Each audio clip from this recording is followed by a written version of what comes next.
before telling you something about the first piece in the second book of Godowsky's Java suite, The Chattering Monkeys at the Sacred Lake of Wendit, I'd like to tell you briefly something about the attitude of Godowsky, the composer, toward the would-be performers of his music.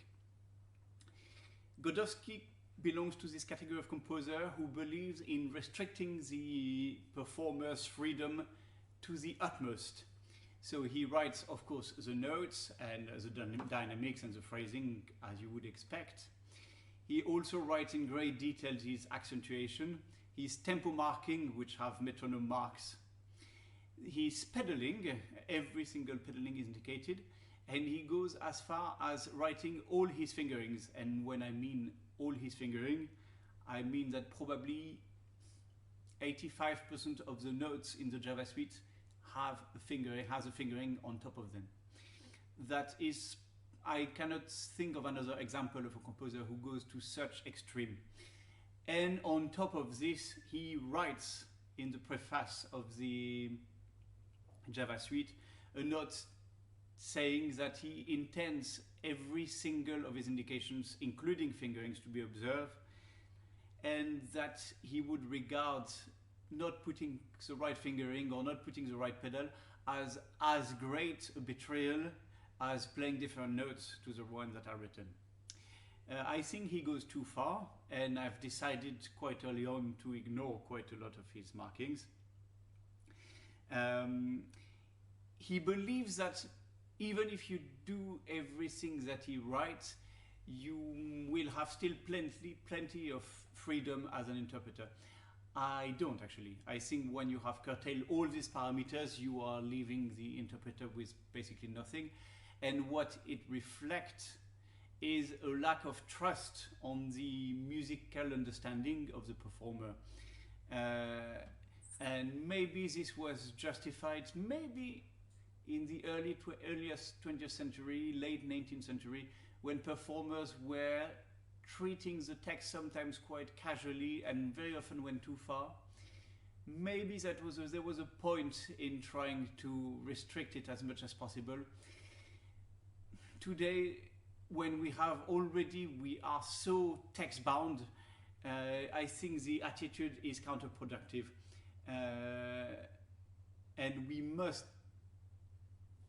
must be trusted as interpreter to do the right job, otherwise nothing can work. And sometimes I disagree with him. Sometimes he put pedals that I find excessive. Sometimes he writes tempo markings that I find usually too fast and almost never too slow. So I've decided to trust my instinct as a musician when it conflicted with some of what he said. So enough of this. Now, the Chattering Monkeys at the Sacred Lake of Wendit occupies in the cycle the place of the scherzo, shall we say, in a symphony. It also is, to a large extent, a little etude. And in that sense, it does reflect Godowsky's long-term preoccupation with purely pianistic businesses. So, in this case, the etude specifically is for repeated notes, namely 2 on each hand. So, while at the same time holding a note, sometimes to great inconvenience, as when you are holding this. And that's textbook etude. That's borderline an exercise, really, in independence and yeah. But, well, he's such a good musician, and as with Chopin and so many others, in fact, the pianistic pretext unleashes a sort of creativity which enables him to write quite a splendid little piece of music. So, not to be too long, you will find all the familiar features of the Java suite. So the diatonic scale, not all the time, but a large percent of the time. The interval of the fourth that you hear, well, almost already in the first phrase there,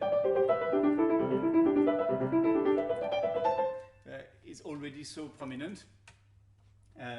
So the sort of eastern feel of the melody. And the whole thing is full of humor and quite amusing, really. It is in a sort of A-B form, this being A, B being also a repeated note, but with a different kind of melody and also a lot more chromaticism. Here.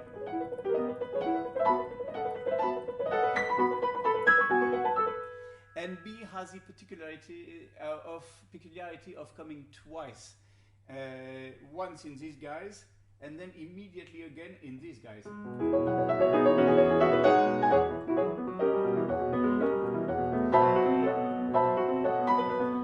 So it's exactly the same music, the same structure, the same harmonies.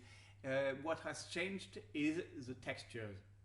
And if you have followed the first 3 episodes, you will have seen that this is a recurrence in the Java suite because Godowsky is so good at varying textures. That's something that we could say he has learned from Liszt, who was also extremely good in that respect in presenting you the same music. So, for example, and then,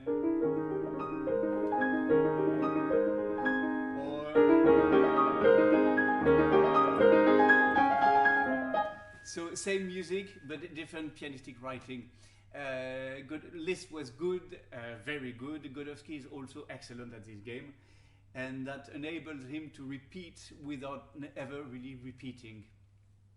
So after that, A comes back in the shortened version, and B comes back in a shortened version too, and it finishes, it just vanishes away.